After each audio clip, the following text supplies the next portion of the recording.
listeners, and welcome to the Downright Upright Show, the place to go to hear out loud and proud what Minnesotans are thinking. And I am your host, Philip Anthony. Thank you all for joining us today, and I'm hoping you're all doing fantabulous. And fantabulous, Matt, is a word that I invented. It means fantastic and fabulous put together twice as nice. Saves time, you know. Oh, of course. So if we don't have time these days, so you got to make it quick. We don't, because fantastic, you know, it's okay, and fabulous is okay. But when you say fantabulous, Sure, it's all the better. It's all the better. Yeah. My guest today is volunteer board member of Golden Valley Pride, Matt Amundson. And hello, Matt, and welcome to the Downright Upright Show. Hi, good to be here. Yeah, now. Full disclosure, Matt and I have been trying to get together to do this show forever. I got sick. You got sick. Something came. There was all sorts of stuff that came up. I know, it was like... We're finally here. But we're finally together. It's kismet. Yes. No, but I think... And I'm going to tell the listeners as well. I wanted to promote Golden Valley Pride. You know, I really loved it. I went there. We had a tent there. It was beautiful.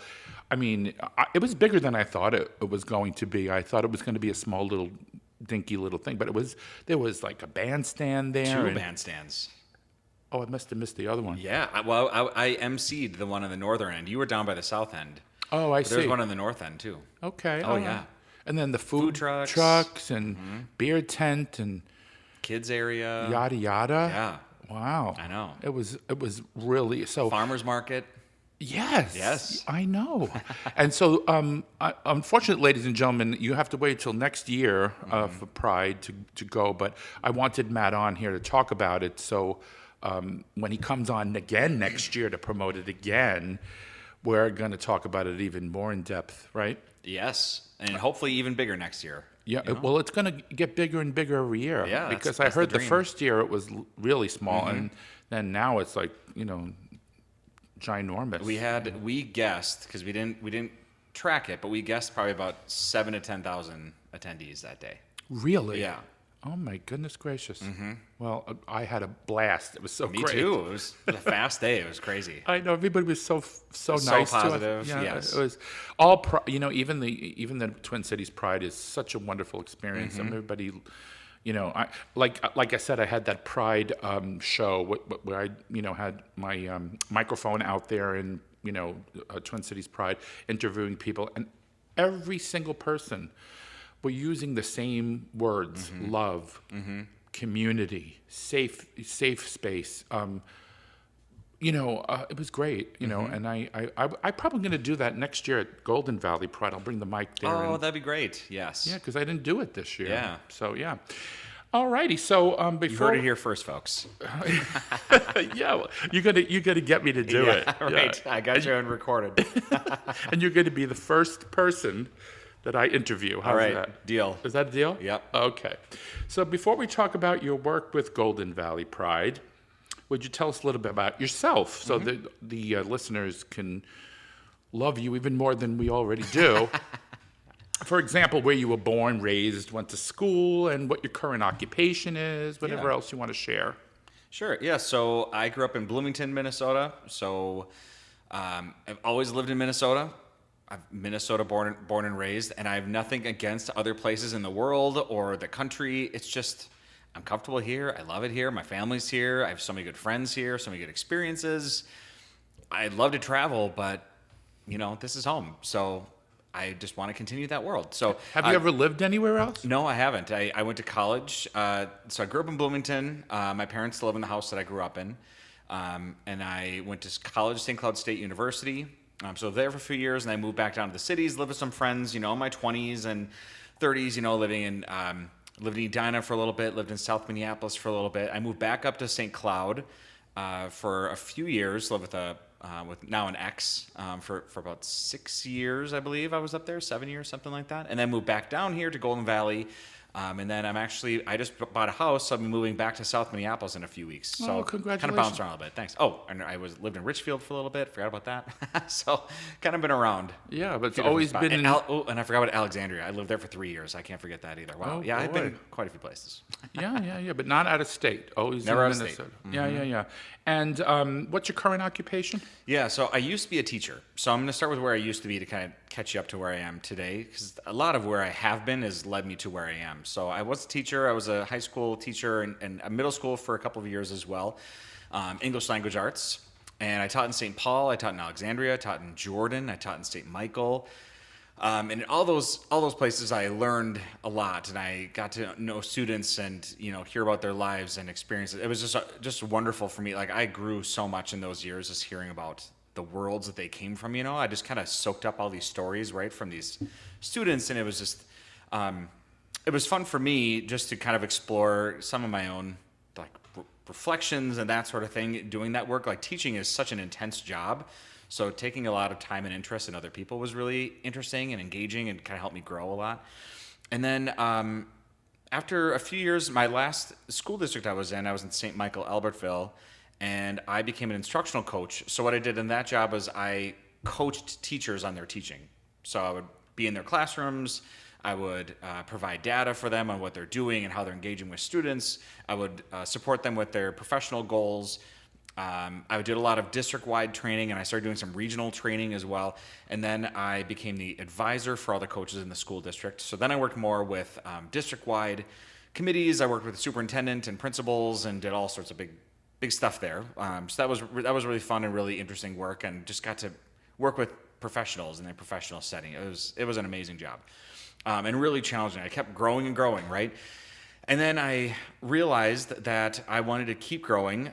My job had a term limit on it, and so I was going to go back to the classroom. And although I loved the classroom and I missed the classroom, I realized I wanted to keep kind of growing. And I knew that going back to the classroom, it requires so much intention and so much intensity and so much time and effort that I didn't really know that it wasn't that I had the capacity for it anymore, but I knew I wanted to go in a different direction. I'd been there. I wanted to see where else I can grow.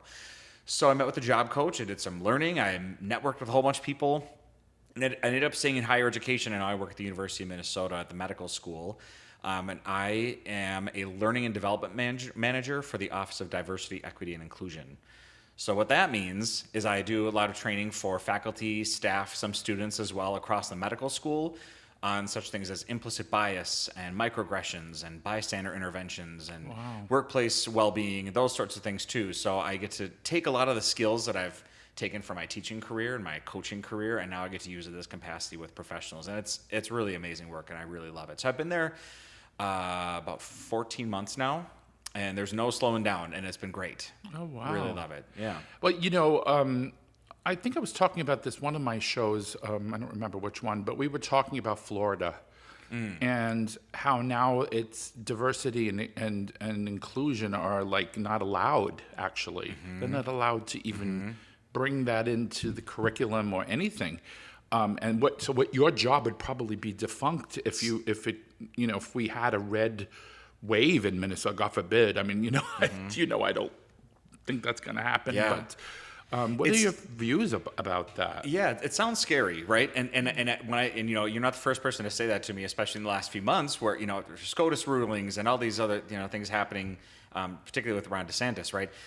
A bonus, I would say, to working in the medical school is we are governed a little bit more directly by the American Association of Medical Colleges, the AAMC, and so with their expectation that company or that organization's ruling says DEI work, diversity, equity, and inclusion work, is critical to the work of health professionals working with to their stakeholders, working with communities, working with individuals. And so that is not going to change the medical school. If for whatever reason we go down the line, and that's even true for Florida too, some institutions might have to do away with DEI. They might find other ways to get around it, but their medical schools can't get away from that. In some way, shape, or form, that sort of work needs to continue. So in that way, in that respect, I feel pretty confident and comfortable in that job, because fortunately the medical community sees that as a super value add. And I do too. It's really important, if we're going to provide adequate health care for all individuals, we got to make sure that we know who we're working with and understand our own values and our biases and those sorts of things too. So hopefully we're still going on the right path, even if it feels like, there's definitely friction, there's definitely pushback, there's definitely some scary stuff happening, but we have some good things going, at least the healthcare field. And I hope that continues to prove positive, and we can get back on track in other areas too. Because it's not just the healthcare field that needs that work. Well, I know you're preaching to the choir here Right. about inclusion and diversity. Yeah. But play devil's advocate for me for a Sure. second. I can't see you doing that, but anyway. But so what would be a reason? Remember, you're playing the devil's advocate. Oh yeah. Why we wouldn't want diversity and inclusion? What's their thing? I guess. What's their Yep. what bug do they have up their ass? I'm using the word ass because we were talking about what words we could use. I asked what words I could say on here, so Ass is we'll good. see when I use it. Ass is good. Ass is always good. Okay, so It's a donkey, isn't it? yes, right. That's all. It's in the Bible, so So I would say from that other perspective, from what I gather, other folks say it's we should be looking at all individuals collectively, not as individuals. We shouldn't be looking at people as people. Well, we need to look past the race. We need to look past age, or we need to look past gender, et cetera, and just see people as just people.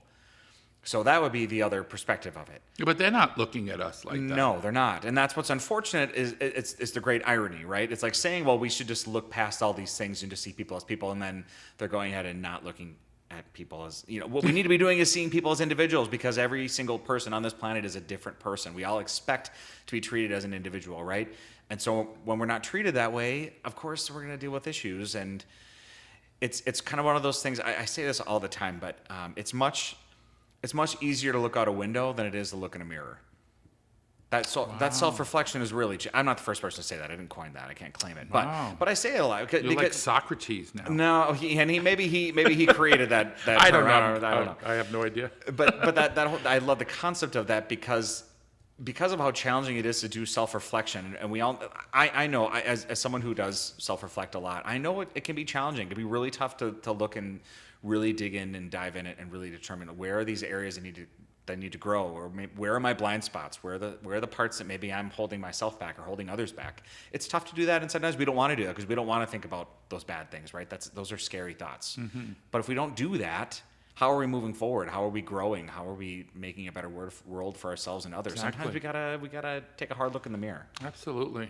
And when I think about diversity and inclusion, personally, I think of it as empathy. Yeah, it is. Because I think we're lacking a lot of empathy in this country today. I think people are looking, what about me? What about me? What about me? It's all about me. Me. Mm-hmm. And they're not thinking about other people. Mm-hmm. And that's my big, problem with these people that are looking at diversity and inclusion as a negative. So thank you for what you do. I really appreciate that. Yeah. I love it. Yeah. And I'm sure my listeners are going to, want to give you a big kiss when they see you. Bring it on. Bring it on. Just don't be sick when you do it. I don't No want to be sick again. No COVID. No yeah. COVID. Yeah. Well, you're great, by the way. What was it that motivated you to become involved with Golden Valley Pride? Yeah.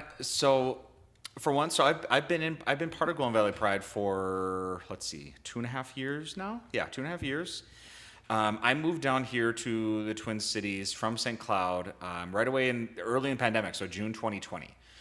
And I moved right to Golden Valley, and I kind of let myself settle in for a few months. But I reached out to Golden Valley Pride because I had previously been part of the St. Cloud Pride board for a few months, and I loved the work they were doing. I thought what they were doing was scratching an itch that was much needed, right? Like there was a large community of people in St. Cloud that need to be felt, need to be seen, need to be heard, needed their safe space, right? And I knew they were doing really good work, and I kept going to their events and seeing all the wonderful things they were doing, and so I ended up joining them, and I loved what they were doing and where they wanted to continue to grow and go, and I still stay connected to some of those folks too, and the work they do was just awesome. Love what they're doing. So I came down here, I was like, I need to be part of that again, because I love being part of the community. I love doing some work that helps to promote the LGBTQIA plus community, because I'm a gay man. I'm part of that community, and you are? Yes, believe it or not. Go figure. Boy. No, And so, just being part of that, I felt like I wanted to get my voice out there. I wanted to support other people. I'm not averse to hardships. I've gone through my own struggles. I've seen and know other people have gone through struggles as well, and I know that there are safe spaces that all people can go to. And if I can help provide that, great, let's do that. I want to bring community together. So, reached out to Golden Valley Pride, and they were so warm and welcoming and reaching back to me. And Christopher was a good friend of mine. He's the president of Golden Valley Pride Board, who you met. Back at Twin Cities Pride. Just a wonderful human. He reached out right away. He reached back to me right away. He's like, yes, please come on board. We'd love to have you. He makes a beautiful unicorn, by the way. He does make a beautiful unicorn. I know. He had multiple unicorn hats that day. I got to wear one. He wore the big, beautiful one. I love it. Tell him I said hi, by the way. Yes, will do, for sure. So this past June 10th. Yes. You could correct me on the date if it's not exact, but was the 5th anniversary of Golden Valley Pride. Mm-hmm. How has the festival progressed? So from year one to now, have you seen a progression? What's different? What's the same? Yeah. Explain that to us. Well, the only thing I can tell you, I have to give a little caveat to that because I joined, during the pandemic. The first 4 years of the Pride Festival, I didn't go to it because I lived in St. Cloud. I wasn't down here. Mm-hmm.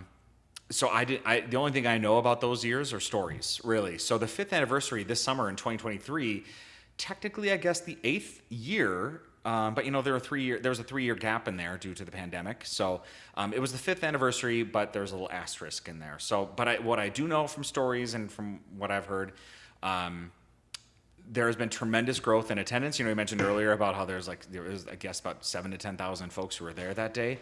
So I know attendance, that very first one, I think were you at the first festival, do you remember, or first or second? Or Golden Valley Pride? Yeah, Golden Valley Pride. Oh, you weren't? Okay. I didn't even know it was a thing. Oh, yeah, right, because we're still growing, right? Yeah. It started out with, a few hundred, maybe 1,000 people or so, and then I think by the fourth one, I think they guessed about 5,000 or so people were there. I think they had expected 3,000, got 5,000. This time we expected 5,000, got 7,000, so it's kind of like, hey, great. We're seeing momentum. We're seeing an interest. And what's unique about Golden Valley Pride is that it's family oriented. And I'm not throwing Twin Cities Pride under the bus at all. Twin Cities Pride is amazing. I love Twin Cities Pride. Oh, yeah, I've me been too. to that so many times, right? I love it. But they're such a wide net because they're reaching across the state, right? And they reach everybody, right? Golden Valley Pride is different because it's kind of tucked away in a quieter community, and we're right outside the Twin Cities. A lot of people weirdly don't know where Golden Valley is. It's literally right next to Minneapolis. We actually share Theodore Wirth Park with Minneapolis, but regardless, it's just a quieter event despite those numbers, but it allows for a little bit more community, a little more family oriented. We had a much bigger kids section this year just to try to allow for that. It's a wonderful, little less robust than Twin Cities Pride. So, and actually, we've heard from people say that they love Twin Cities Pride, but they like ours better because they feel like they can park and walk and access it a a little bit more, which is good. The accessibility was really different. Yeah. so much better. Yeah, but I have a question about dates. Mm-hmm. Now, what's going on with St. Paul Pride being on the same day? I don't know. As Golden Valley Pride. Can you guys get together and work it out? I mean, it sounds weird to me because I heard about that. I said, I'm going to miss St. Paul Pride. But the AM 950 did have a booth at Golden Valley Pride. We didn't have one at St. Paul, but I would have loved to have been to both. Yeah. So what are your thoughts on that? Honestly, I don't think any of us knew. I think I texted Christopher the day I found out, and it was a month before our Pride Festival. None of us knew they were even having a Pride. So it was kind of just total surprise, and good for them for doing that. In fact, great for them, for doing that. So I don't know about that. But I will tell you, Andy, the president of Twin Cities Pride, some of the work he's doing, I think is just incredible. He's just a wonderful human. But something that he's doing is he's done a lot of work to reach out to Minnesota Prides across the state. I've been fortunate enough to go to a couple of Zooms that he's set up.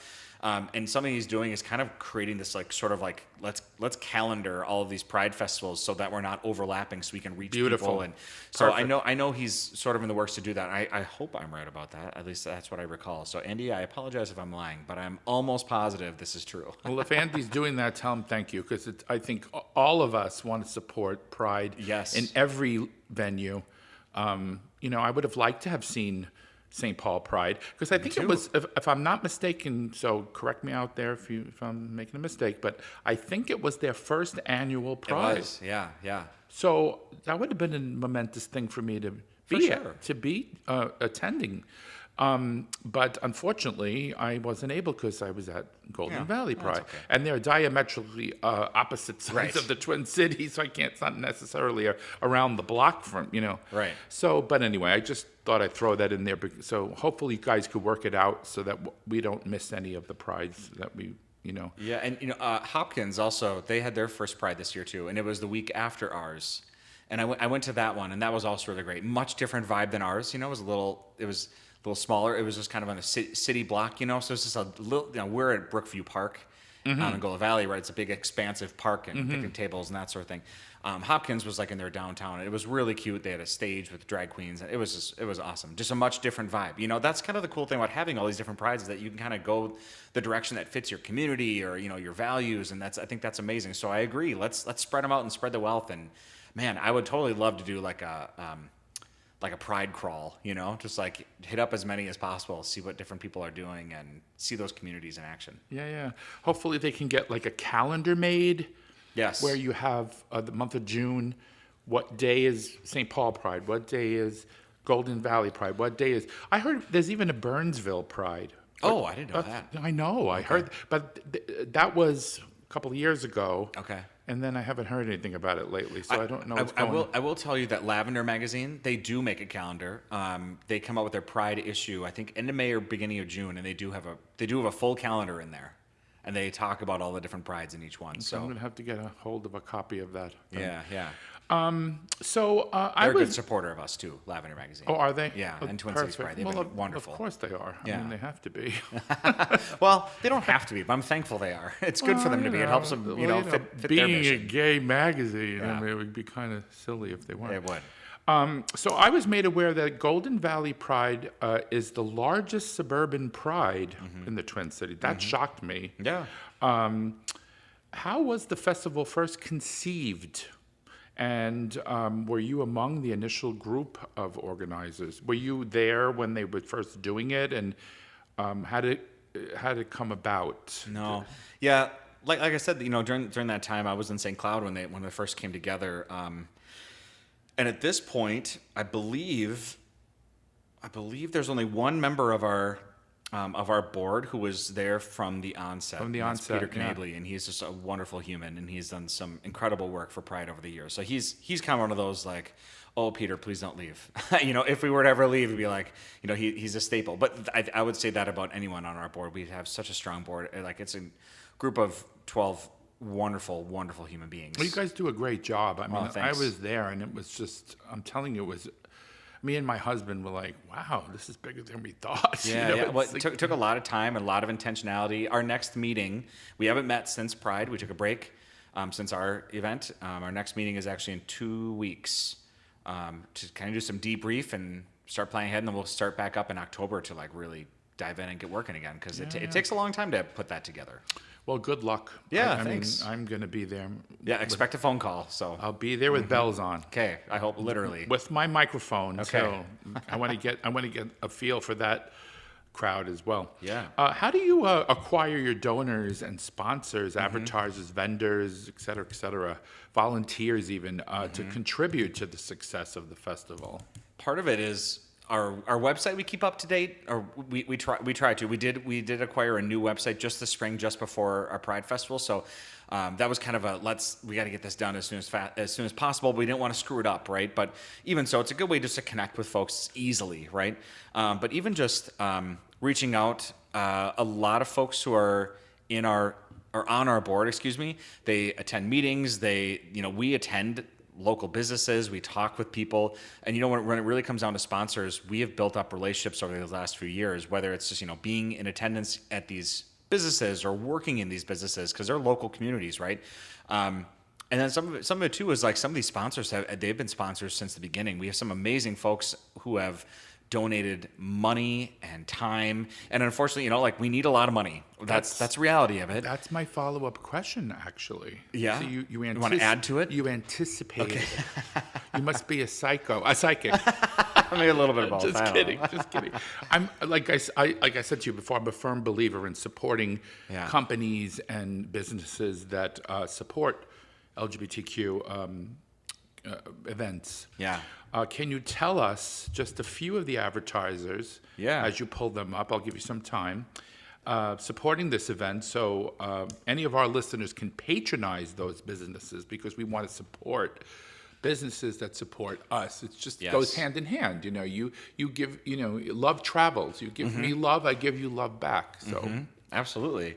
Yeah. So we have, there are so many great sponsors that a lot who have been around for a long time. And again, a lot of them, some just give money, but money is just great. So we're not going to turn that away. But the ones that can show up and be a physical presence at the park is also just wonderful, right? We'd love to see those faces and have people help bring that energy. Discover St. Louis Park is a huge one. They've been really helpful, as well as General Mills and Room and Board. Those are our biggest sponsors, those three. All three of them have just provided us with so much love and support not just monetary wise, but time and resources as well. So we really love all the work they did. In fact, Room and Board was our sponsor for the kids section this year. General Mills was the sponsor for the main stage. Discover St. Louis Park, they did just an incredible amount of advertising for us. They've just been wonderful. But then on top of that, we have Lavender Magazine, as I mentioned before.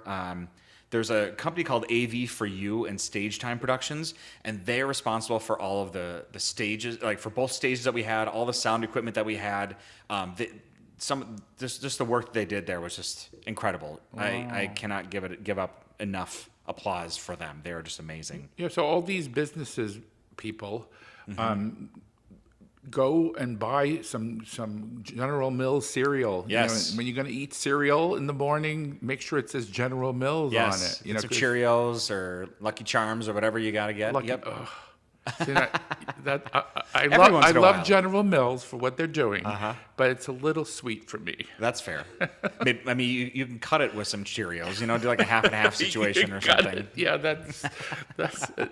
Yeah, did you want to add any more? Or? Yeah, there are a few, because I think some of these are ones people can go to. So actually, we had really great beer sponsors here too. Udapils Brewing in Minneapolis. It's right on that Minneapolis Golden Valley border. Sociable Cider Works. If you've ever been to Sociable Cider Works, I love Sociable as well. They're also great. UPS, Twin Cities Pride, as I mentioned. Medtronic, Allianz. Medtronic is even? Medtronic, yep.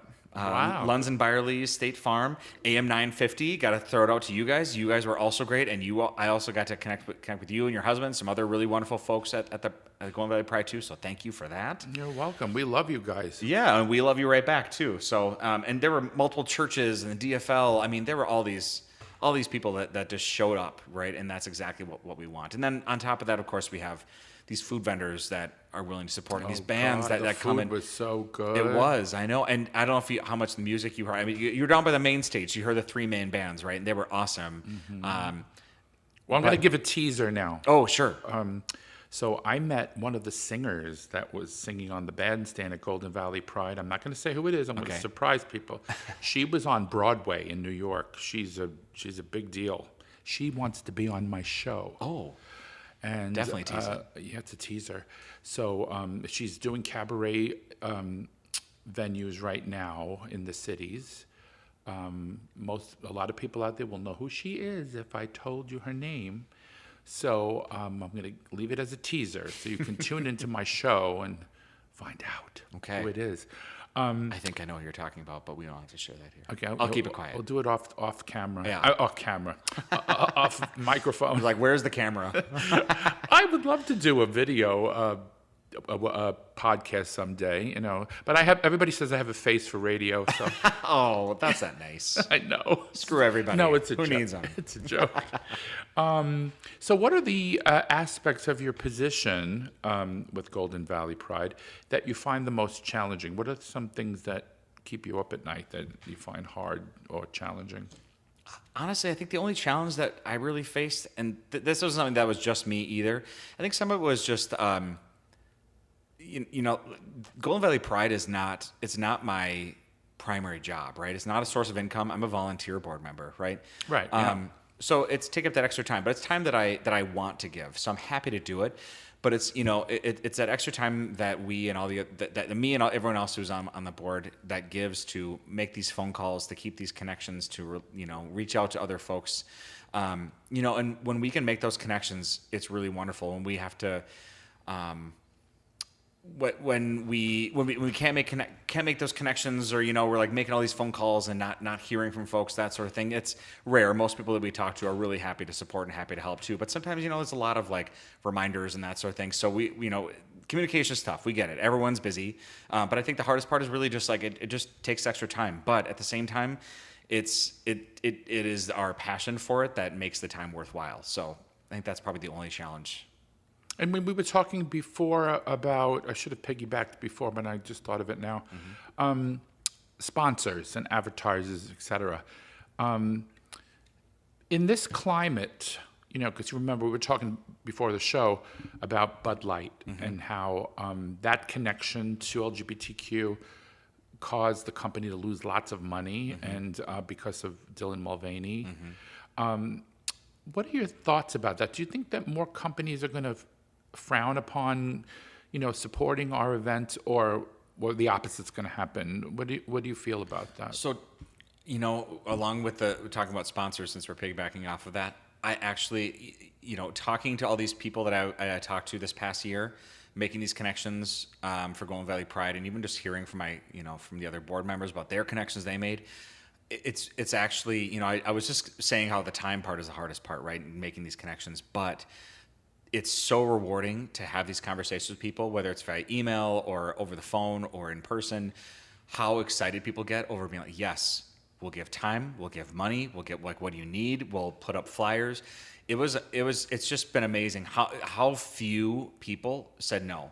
And even those folks who said no, a lot of them, were like, okay, it's no, but that's only because of our budget or this or that, or please keep in contact with us. People, I think, want to give and they want to support. And that's that good is to hear. yeah, and it's really gratifying to hear that, right? And that's something that we want to hear too, right? And there's no grudges if you can't give. If you can't give, you can't give. There's a reality, you're a business too. But just to have such an outpouring of people who are willing to show up is just amazing. So. Well, the pushback that I did personally, and I'm sure a lot of gay people and I should say all LGBTQ plus people probably did, is buy Bud Light. Because they thought, if you're gonna demonize us, demonize the company for supporting us, then we're gonna go out and buy Bud Light. Now, if you look in my little I have a little refrigerator in my kitchen that I keep my canned beverages in. It's full of Bud Light, and I guess I'm tired of demonization. I'm tired of the. Especially with trans people, they're getting kicked in the butt all the time, and it's horrible. It's horrible. They're human beings, for God's sakes. Don't you have any humanity? I mean, trust me. Just like us, you and I, I'm sure we didn't wake up one day. Let's disturb our family, get everybody upset, and just come out and be gay, just for the hell of it, just for shits and giggles. Right. There's the word shit again. Yeah. But that might have been the first time, actually. Oh, that was. I think so. You said ass earlier. Yeah, this is. Yeah. We're graduating. Or we're getting heated, so now the swears are going to start. No, I'm really upset about that. What do you just pick up the ball there? I think what how I feel about that. I guess I struggle because it's such a you have to pick a side sort of mentality. Why are we picking sides? If Bud Light has this particular advertiser, or way in which they want to advertise. And that's what's stopping you from buying their product. I mean, fine, but regardless, I don't see why. I guess on the same coin, I guess maybe to play my own devil's advocate, I won't shop at Hobby Lobby and I won't eat at Chick-fil-A. Yeah, but now I could push back on you. Yeah, there's a difference. Because one is anti-you, the other one is pro somebody else. Correct. At the same See what I mean? I do. At the same time, to push back on that, there's a keep pushing. Push back on that. I think the mentality. You're so cute, by the way. I love interviewing you.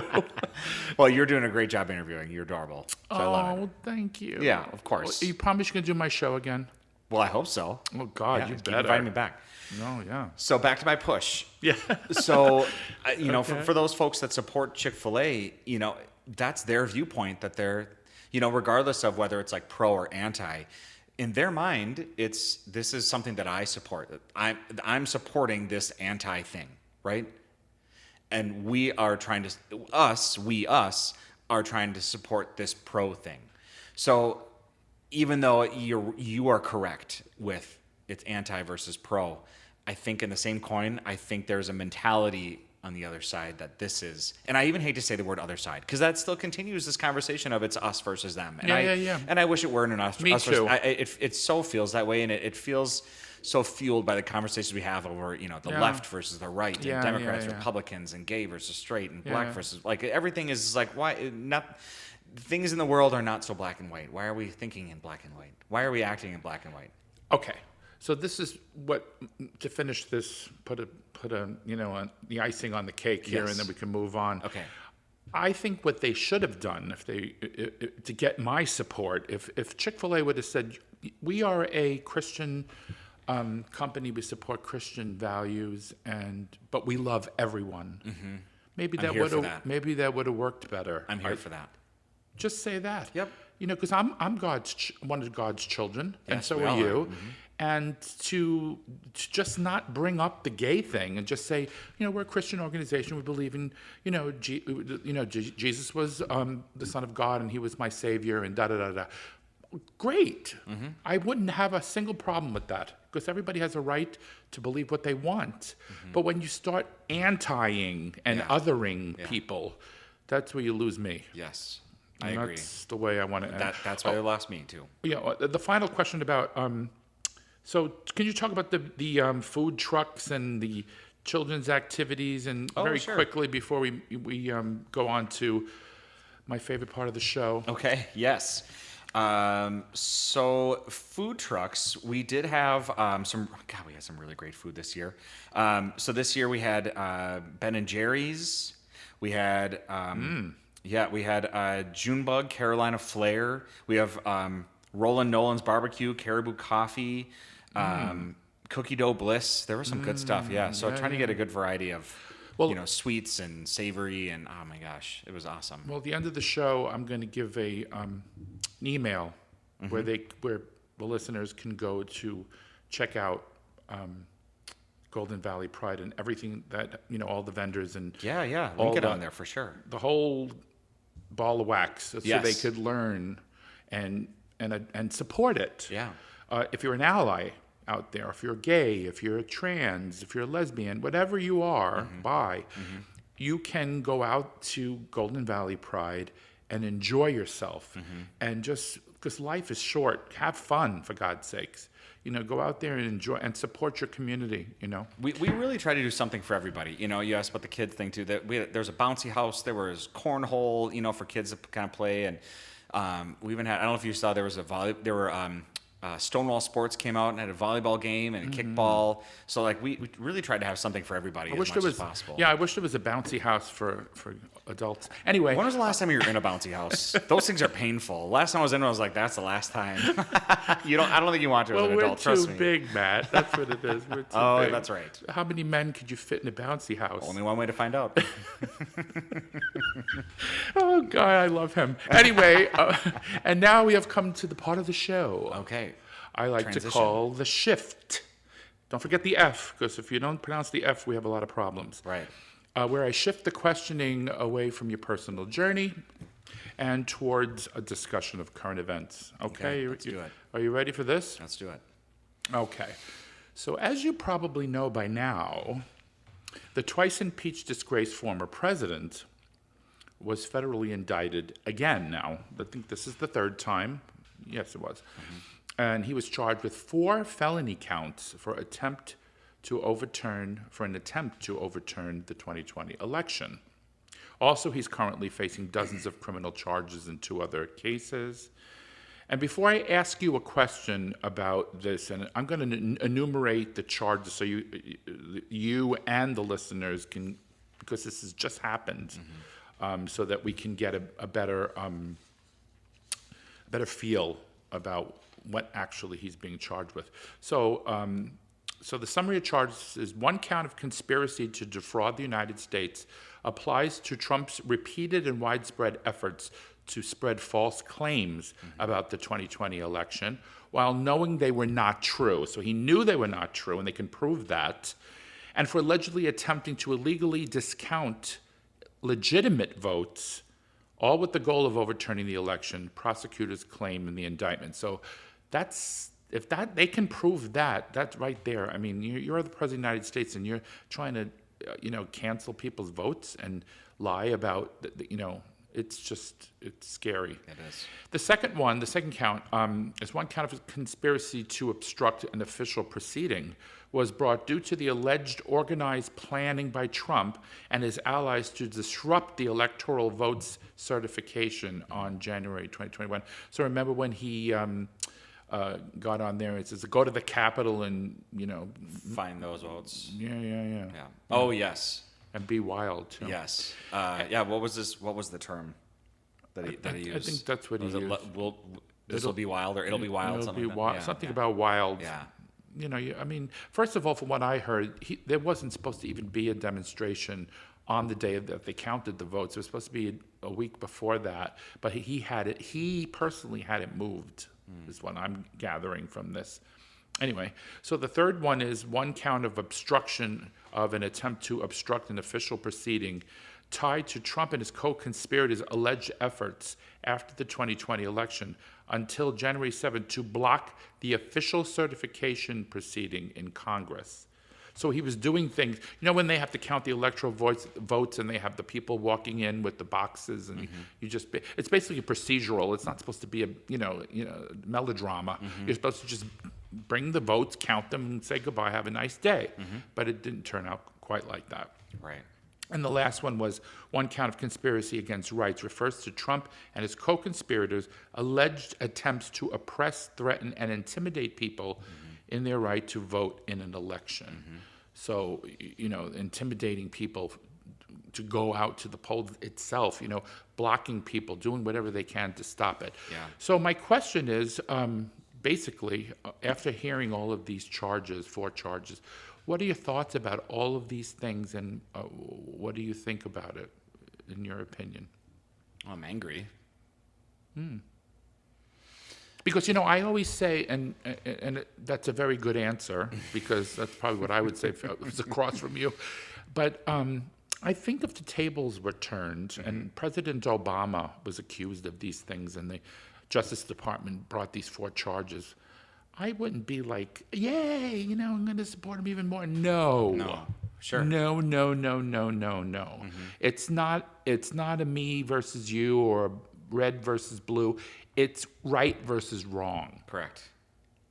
Right? Correct. That's where a lot of my anger comes from. It's just this fervor around this person who's proven himself time and time again to be untrustworthy, to be selfishly motivated, to be harmful to our country, and yet, like I said, there's this fervor over him, It took me a long time to really kind of process why that is. What do you think? Yeah, well, what do you think? This is my thought, right? So I'm not saying this is fact. This is absolute fact. It's opinion. I think it's a lot. There are a lot of folks out there that felt for many years and probably still feel like their voices are not heard. That they're here in this world and they've been lost and forgotten over so many years because the world is continuing to move and change. And damn it, we don't want to change.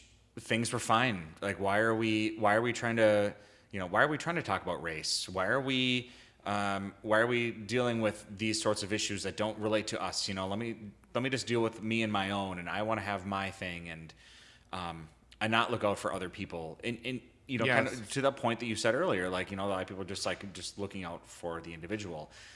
I want to look out for the collective. I want to think of the greater good, and so I think for me, I have such a hard time looking at Donald Trump and his supporters because my values fit the opposite side of their perspective, right? I want to think for the greater good, even if maybe I have to make some sacrifices because of it. Even if maybe, I have to pay higher taxes for this, or I have to do this for that. if those things are true for the sake of everybody, great, I will do it. And so it bothers me when I see so many people who are like, nope, I'm just looking out for myself, and screw you if you're not on the same side as me. Where are the Republicans, politicians who, they just want to talk about the issues, like, okay, Do they? so you know what I mean? Like, for example, if you're a Republican, what's the big issue? Oh, cut my taxes. I don't care about schools, and I don't care about funding roads. I don't care about this, that, the other thing. Yep. Democrats tend to be much more community oriented. I want to help my fellow man. I want to help my neighbor. So taxes go to schools to help children. Like Governor Walz, when he signed that bill to give children free lunch in school, those little kids were crying. They were holding him and kissing him, and thank you, Governor Walz. And he was with this big smile. He was like Santa Claus, And isn't that what it's all about? I mean, I think so. Like I said, I agree. It's community. It's for the greater good. That's part of what drives me to be part of the Golden Valley Pride Board. Why I want to continue to volunteer with them, because I want to look out for the greater good and build this community that is our planet Earth. Right? We're all on this damn Earth together. Let's just do it together. Let's just do it. And I don't want to sound like a hierarchist. Or I believe in plutocracy. I do. I believe there's a plutocracy in this country where the rich people have us by the cojones, and because there are some companies, they don't even pay a dime. You pay more taxes than they do. Yeah. So and with Social Security fund, they're saying, oh, it's exhausted. Raise the cap. Give people that are struggling more Social Security money. It's old people. It's people. I thought we were Christians in this country, where we take care of the sick and the elderly. It's just so sick to me that you don't see that. And well, you bring us something interesting right there, that we're Christians in this country. Really, the country is more than just Christians, right? We have so many religions. And I'm using the predominant religion now, but I hear you. I hear what you're saying. I think that therein is an issue, because so many people believe, we need to follow Christian values. Well, there are values from any religion you can pull from and say, these are phenomenal values we can follow, and yet we follow these Christian values, and unfortunately look at our Christian past, and I'm not trying to harp on religion here, but you look at the history of Christianity, and it's not so bright. It's not so happy. So and then you see these issues that come out, right? Yeah. So and the irony is that there are a lot of wonderful Christian values that we should be following, and we're not. So I don't understand how we can be talking out of both sides of our mouths. True. As a country. And again, being that I'm a left-wing Christian, my husband's a left-wing Christian, we believe in the true message: feed the poor, clothe the sick, heal the sick. For example, I'll give you one example. I'm going to pull it out because I've read this in the Bible many times, and nobody on the right will talk about it. It's easier for a camel to pass through the eye of a needle than for a rich man to enter the kingdom of God. That's in the Bible. And all these rich people that tend to claim to be Republican, if they really truly were biblically based, they would say, you know what, I want to go to heaven. I don't want to be in hell. Maybe I should share some of my wealth, and help the sick and poor, and give health care to people who don't have it. Right. Just be a little kinder and more American and less, personal, all about me kind of thing. Sure. But again, I'm being an idealist here. Yeah. I don't think it's a bad thing to be an idealist, so don't harp on yourself on that, because I think it's important to be an idealist, right? I think it's important for all of us to be like, what is the ideal world we want to live in? We should all be idealists. But two quick things. One thing that you mentioned, like true, you mentioned your, true Christianity. That's your true Christianity, but other people have a different true Christianity. Right, true. Right? And that I think is where some of that conflict comes in, because, I'm a Christian, you're a Christian, but we don't have the same values. That's where it sometimes gets tricky. And the other thing, you said be a true American. You ask anyone in this country what their vision of an American is, and you're probably going to get a different answer. Some people might say, well, it's John Wayne, it's diners, it's It's farming. Diners? Yeah, I don't know. What's a diner? Like a place where you eat? Yeah, a place where you eat. Like the old, grab a cup of coffee and a piece of toast. It's I don't know. so funny. Maybe that's someone's America. No, but and for other people, it's opportunity, it's hope, it's wealth. Like America Yeah. looks so different for any individual, and that's what's so hard too, is that we all want just something. Yeah. But we don't all agree on what that something But is. I don't poo-poo them for believing what they do. My problem with them is when other people, Yeah. and when they take a segment of the United States Mm-hmm. or a state, like they always harping on California because they're too liberal, and the people there, they live there because they like living there. They like to be able to be who they are. They don't mind paying extra taxes to get more things out of life. Mm-hmm. I mean, it's their thing. And if you want to live in a red state, all power to you, But when you start othering the people there, that's when my horns grow, when I get angry. Yeah. Well, Florida takes a lot of crap too. Let's be honest. They take a lot of crap. Well, they do, but they also getting a lot of praise. They do. They say, "Oh, it's the free state of Florida, where you don't have to be vaccinated and you can just spread your COVID all around." I mean, that's what they were promoting during the COVID pandemic. Mm-hmm. But they don't realize there was 1.6 million people died. Mm-hmm. It wasn't a joke. No. And I personally know people that died of COVID. So I'm sorry. yeah. Anyway, but we could go on and on about COVID. But so my next question, this is an interesting question because you didn't know about this. I think when I did the preview of the show with you, I brought it up.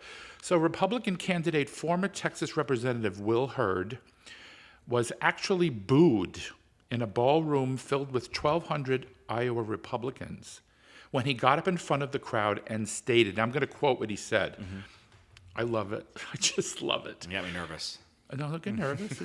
I love him. He did a great job. And if I was going to vote, If you got booed, that scares me. well, you'll know why in a minute. Okay. If I was a Republican, I think I'd vote for him. Just personally saying. Okay. Donald Trump is not running for president to make America great again.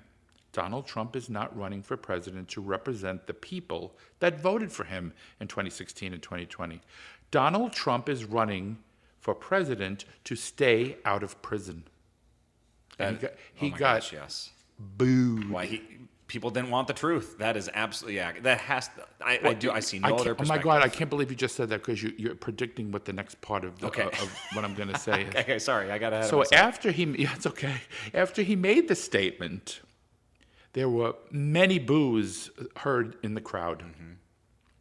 Then while they were booing, he continued over their boos and raised his voice and said, I know, I know, I know. He repeated 4 times, said, I know, I know, I know. Trying to regain his footing over the jeers. And then he said this. This is the thing that I just love. Listen, I know the truth. The truth is hard. But if we elect Donald Trump, we are willingly giving Joe Biden 4 more years in the White House, and America can't handle that. He's telling his own voters that if you really want Joe Biden out, which because they're Republican, they don't like him for whatever reason. You know, I think he did a great job, but I think it's time for a younger person. That's just my opinion, but I would vote for him right now. I would vote for him. I would vote for a ham sandwich over Donald Trump at this point. No, I'm serious. But he said, the truth is hard. How do you feel about that? Boy, is that true? Yes. Isn't it hard to accept? It's hard to the truth? face. That's what you're talking about. I mentioned earlier, that fervor over Donald Trump. He has just an incredible base, right? They just absolutely love him. They gobble up every word that he says. They show up. That was partly why we saw January 6th. They show up for him and they do his bidding, right? Yeah. And therein lies the problem. One of the many problems with Donald Trump is because those folks who follow him aren't listening to other people. Yeah, they're in an echo chamber. They're in an echo chamber, and they will not see outside of that.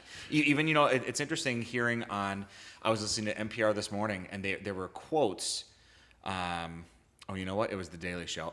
Regardless, They're kind of different. they were still. But it was Jordan Klepper interviewing people at Trump I love rallies. Jordan Me too. And Klepper. his work at MAGA rallies is just incredible. So it's kind of a Yes. clip show of different things he had done over the years. But there are folks really sharing how, yeah, sure, Donald Trump is an asshole. Like, there was a direct quote. Donald Trump is, he's a jerk, and he's not right in everything.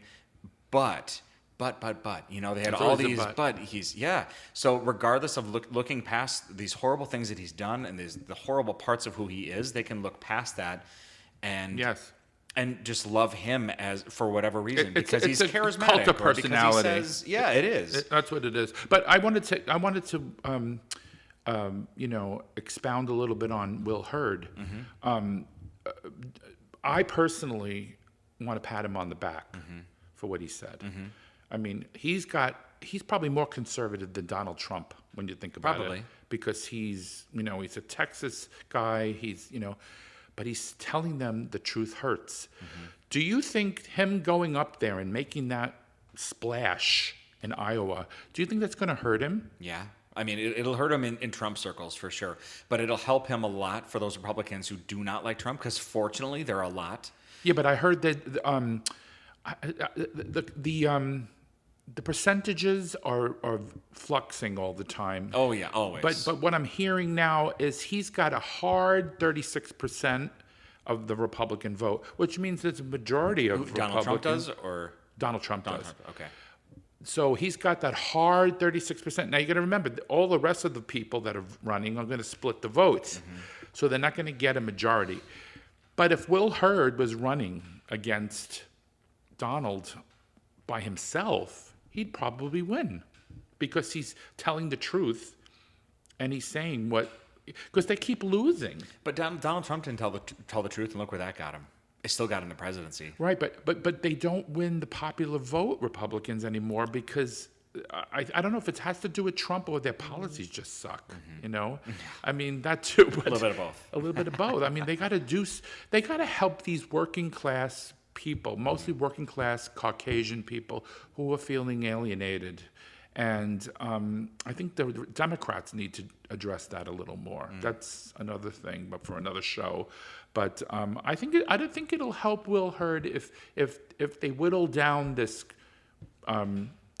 field of candidates, and maybe it'll help him. I don't know. We'll see. But you never know. I mean, right now he's ahead by a lot, and da-da-da-da. But stay tuned. You know what I'd really love to see Republicans do is acknowledge the changing demographics of America, and really cater their messaging and the work that they do toward folks who are not white and of lower income. That seems to be what the Republicans are really aiming for, and small business owners and the rich. Like, they have very specific pockets that they're going for, right? Yeah, but they can't do that because they keep demonizing those people. They do. And that's what's troubling, is that we see, these demographics are changing, but they're not, the Republican Party's not changing with the demographics. They're not catering to these groups. No, they're not. So I don't know how we're going to continue, how the Republican Party can continue as is if they keep going down that direction. It's like, ACES that's drying up. I mean, to me, that's how I equate them, because, look, isn't the moral of the story when you're running a campaign to gain voters? Right. So even if you don't like gay people, I'm just throwing this out there for the Republicans that are running.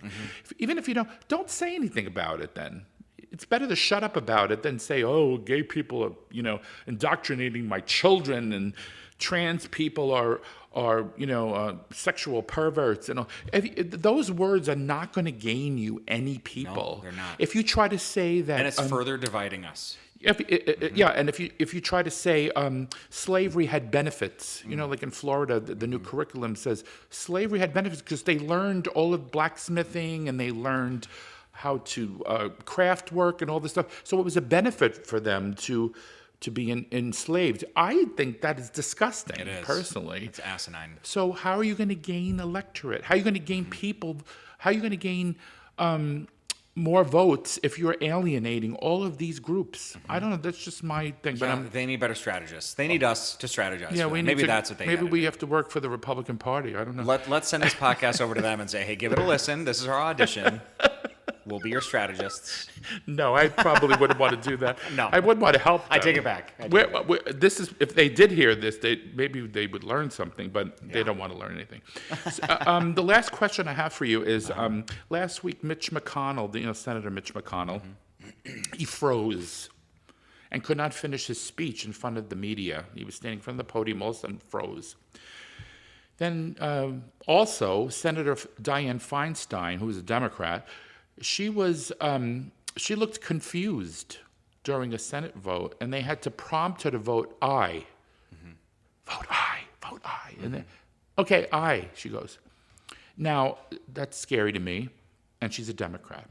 So do you think older politicians should be forced to retire after a certain age? Or would you consider that ageism? So it's kind of a dichotomy. Saying that they have to retire at a certain age is ageism personified, Yeah. But at the same time, we want people that have their faculties and able to run the country. So what do you think about that? I'm going to say no. We should not have an age limit. Age looks different for different people. You could look at one 80-year-old and look at a different 80-year-old, and you would have a totally different picture of a human being, right? Just as you could for a 15-year-old or 50-year-old or whatever. So I think age is that's a subjective number. I do think that's ageist. Something that I was reading about just this past spring, I did a training on ageism and bias and ageism, and there was this really wonderful article that I was reading, or journal that I was reading, and it said, I wish I remembered who it was.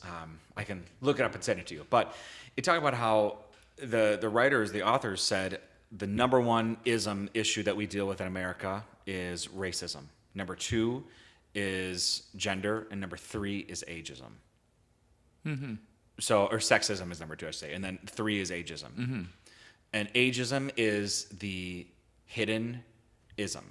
Because people are ageist all over, and I can't tell you how much I've noticed that in the last few months. Especially, I look at that there's that with Mitch McConnell. I've seen how many memes and gifs and videos and things like that just of him kind of losing his faculties, and that's sad and it's scary. Yeah. But even Joe Biden, people are like, no, he can't be president. He's too old. Or Donald Trump can be president because he's too old.